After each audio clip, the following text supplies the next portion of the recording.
running out of air while diving, trapped, frozen to death in a waterfall, and pinned down by a fallen rock, unable to move.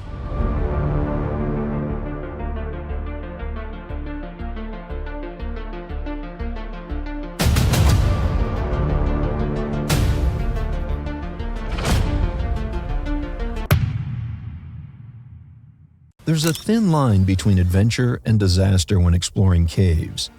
These 3 caving disasters prove just that. But before we get to the most tragic one of them all, let us first explore the sad incident of Atilla Szedmohradszky, a young Hungarian immigrant who was trapped 7 feet from safety in the freezing water of the Real Well Cave tragedy of March 1997. On March 17, 1995, Atilla Szedmohradszky decided to descend into the mouth of Real Well Cave. The previous night, he had driven a great distance of 809 miles from Pennsylvania to Tennessee. He should be exhausted and resting.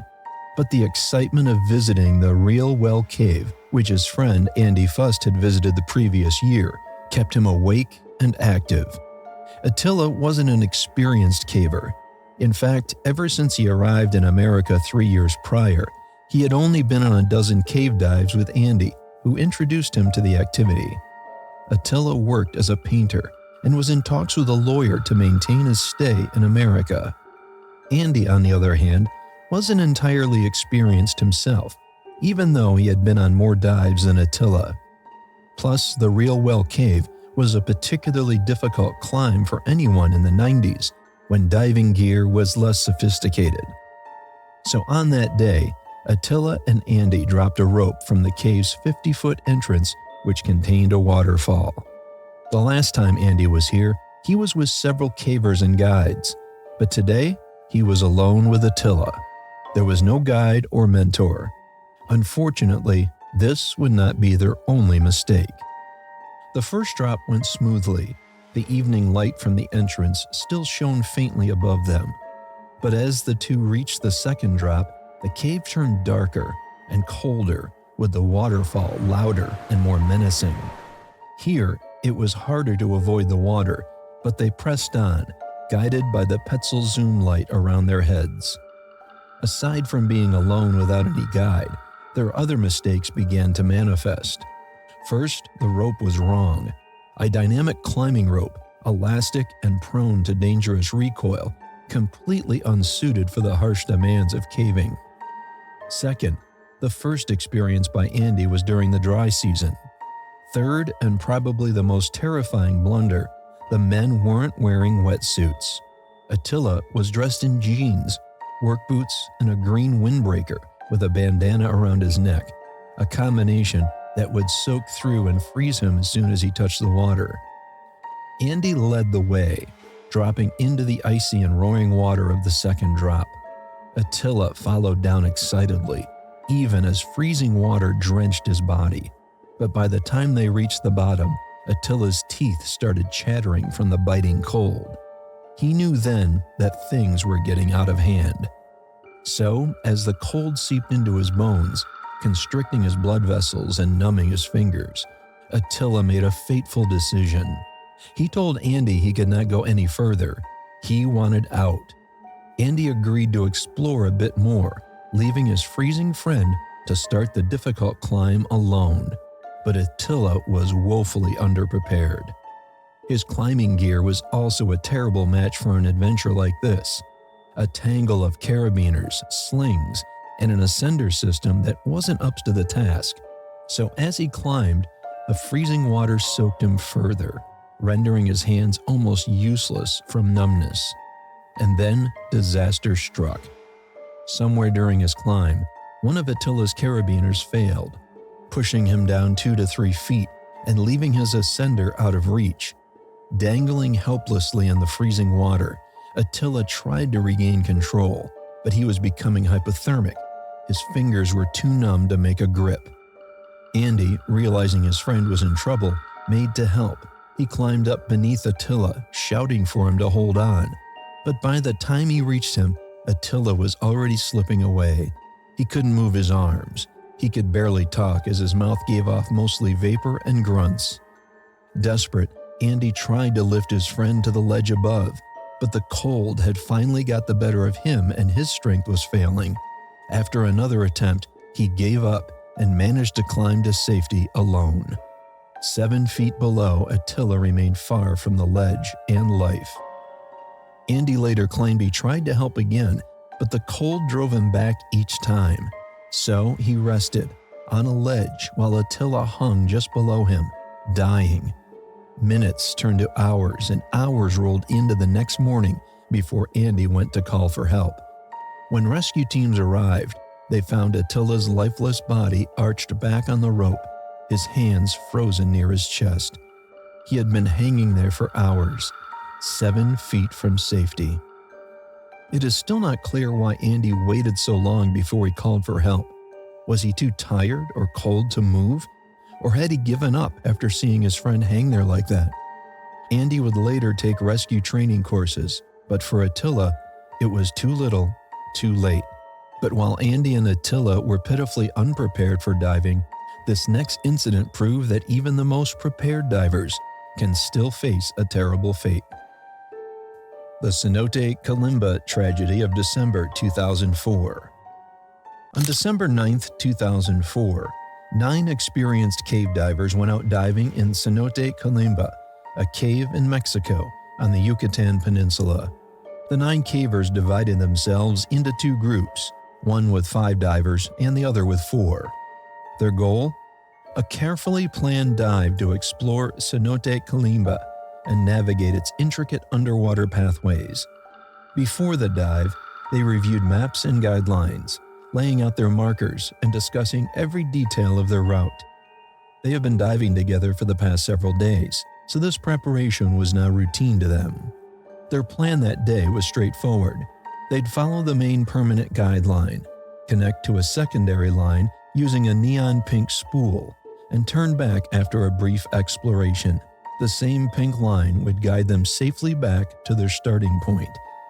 Everything was meticulously planned. What could possibly go wrong? Well, while nothing actually went wrong for the 5-man group, the other 4 divers would experience an unexpected turn of events which still raises eyebrows to this day. The 4-man group included a 53-year-old Hirsch with 125 logged cave dives and a 37-year-old Nast with 75 logged dives. With them was a married couple, Bill and Jean Downey, both veteran divers with at least 300 logged cave dives each. The team of 5 went in first, descending into the Cenote's mesmerizing underwater world, which contains a maze of limestone tunnels and glittering stalactites. A 4-man team followed next in the same fashion, everybody enjoying their descent.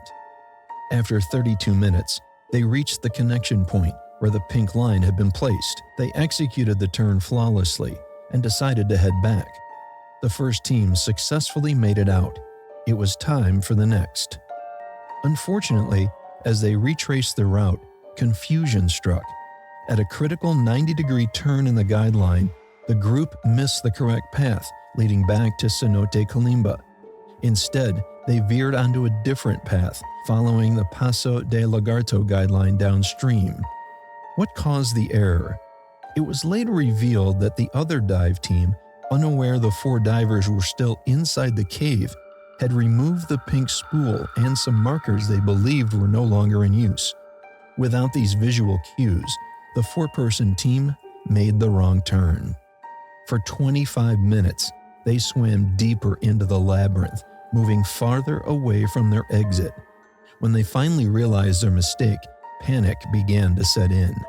They had strayed 1,400 feet from their intended path and were now dangerously low on air. Hirsch deployed a safety spool in an attempt to connect back to the original guideline, but the group's air supplies were dwindling rapidly. Bill and Jean Downey took the lead, desperately trying to navigate upstream. Bill and Jean Downey became separated from Hirsch and Nast. The couple were now alone, their tanks critically low. Things became worse when the husband signaled to his wife that he was running out of air. So she passed him her long hose and they began to share air as they swam towards the exit. It was a tough ascent, seeing how they had dropped down so far and now had to share one tank, something not planned for. The struggle to survive was harrowing, but eventually they reached the surface at Cenote Kalimba. Bill and Jean Downey had made it up with 200 psi and 500 psi of air left in their tank. But as for Hirsch and Nast, they were nowhere to be found. With the other divers safe and sound, a rescue team was quickly alerted. When the team arrived, what they would discover would devastate everyone, but particularly the other divers who had made it out alive. Hirsch and Nast were found just 250 feet from the exit, floating on the ceiling of the cave, their tanks completely drained of air. In their last attempt to survive, they tried to do what the couple did by sharing their air tanks, but they weren't as lucky. The deaths of Hirsch and Nast serve as a haunting reminder of the unforgiving nature of underwater caves. But while many may not know about this incident, it is hard to find those who never heard about this next cave diving disaster. The Knox Cave Incident of 1970. The year was 1925, a time when Kentucky's vast cave systems were at the heart of a cutthroat rivalry known as the Kentucky Cave Wars. It was an era when spelunkers and property owners fought fiercely to capitalize on the booming tourist trade, with visitors eager to pay for a glimpse into the mysterious underground world. Among these explorers was 37-year-old Floyd Collins, a man renowned for his daring spirit and unmatched skill in discovering hidden caves. Floyd Collins was no stranger to caves. From the age of 6, he roamed the underground labyrinths of Kentucky, searching for Native American artifacts to sell to tourists. By his 30s, he had discovered and commercialized Great Crystal Cave, part of the vast Flint Ridge system near Mammoth Cave. But despite its beauty, Great Crystal Cave was too remote to attract the crowds he dreamed of. Determined to find a cave closer to the main roads, Floyd struck a deal with local landowners. If he could uncover a new cave, they'd share in the profits. That ambition led him to Sand Cave, a small, treacherous cavern hidden beneath loose gravel and narrow crawlways. When Floyd first saw Sand Cave, his heart leaped for joy. He believed that staring at him was key to his fortune. So for weeks, he worked tirelessly, chiseling away at the cave's tight and twisted passages. A job that was supposed to take several men and some machines of the time was handled by one man and his determination. But this man was ready to go even further, to test not just himself, but the promise of the cave. On January 30th, 1925, Floyd went deeper than ever before, but this decision would prove costly. On that snowy evening, Floyd Collins entered the narrow opening of the cave. He crawled forward on his knees until he reached the infamous squeeze, a dangerously tight 9-inch opening that even a toddler would struggle to fit through. This was the end of the line for everybody else, but not for Floyd. Flattening himself against the ground and sucking in his stomach, he pushed forward with his feet, inching painfully through the constricting passage as jagged gypsum crystals tore at his clothes. After an exhausting struggle, he emerged on the other side into a slightly larger space. His next goal was to squeeze through another passage as tight as a chimney, which he believed would lead to the vast cavern he had dreamed of finding. With his rope secured, he made one final careful descent, an 80-foot drop into the unknown. When he reached the cavern floor, Floyd was overcome with joy. At last, he had discovered the elusive Sand Cave, a potential treasure that could change his fortunes forever. Unfortunately, his excitement soon turned to worry when his lamp began to dim. Realizing that this could prove costly, he quickly decided it was time to leave. But as he crawled back through the narrow tunnel, a rock weighing over 26 pounds dislodged from the ceiling, pinning his left leg. In the chaos, gravel cascaded around him, burying his lower body. Alone, 150 feet from the cave's entrance, and in utter darkness, Floyd Collins was trapped. When Floyd failed to return home that night, his family and neighbors grew concerned. By the next day, they found him deep in Sand Cave, alive but trapped. Word of his plight spread quickly, drawing locals, rescuers, and eventually reporters to the site. Among the first to reach Floyd was his younger brother, Homer. Braving the tight, rough passages, Homer brought food, water, and a faint glimmer of hope to Floyd, yet every attempt to free him failed. A rescue team even tried pulling him out with a rope, but the effort only left Floyd in agonizing pain as his torso was slammed against the rocky ceiling. By February 2, the scene outside Sand Cave had transformed into a media circus. Thousands of onlookers, vendors, and journalists descended on the site. The story became the third largest media event of its time, rivaled only by Charles Lindbergh's transatlantic flight and the later kidnapping of his son. One of the most memorable figures in the rescue effort was William Skeets Miller, a 21-year-old reporter from the Courier-Journal in Louisville. Standing just over 5 feet tall, Skeets was small enough to crawl into the narrow passage where Floyd was trapped. Over the next few days, Skeets's interviews with Floyd painted a picture of a man who, despite his dire situation, remained remarkably composed. Floyd spoke of his dreams, his family, and his faith, all while enduring freezing temperatures and excruciating pain. For his coverage, Skeets Miller would later win the Pulitzer Prize. Unfortunately for Floyd, awards were the least of his concerns as his situation grew desperate each day. Engineers and miners devised a plan to dig a 55-foot vertical shaft to reach Floyd from above. Progress was slow, hindered by boulders and the narrowness of the shaft. Meanwhile, the cave's icy winter air caused water to pool around Floyd, sapping his strength. Then, on February 4, the worst happened. The cave passage collapsed in 2 places, cutting off direct access to Floyd. Though he could still be heard faintly, rescuers were now racing against time. It took over a week for the rescue shaft to finally reach Floyd. On February 16, it was too late. Floyd Collins had died 3 days earlier, likely from hunger, thirst, and hypothermia. He had spent 14 days trapped in the darkness of Sand Cave. Floyd's death did little to diminish the spectacle surrounding Sand Cave. His funeral was held on site, with thousands of mourners in attendance. But Floyd's story didn't end there. 2 months later, his body was retrieved from the cave by his brother Homer and a team of volunteers.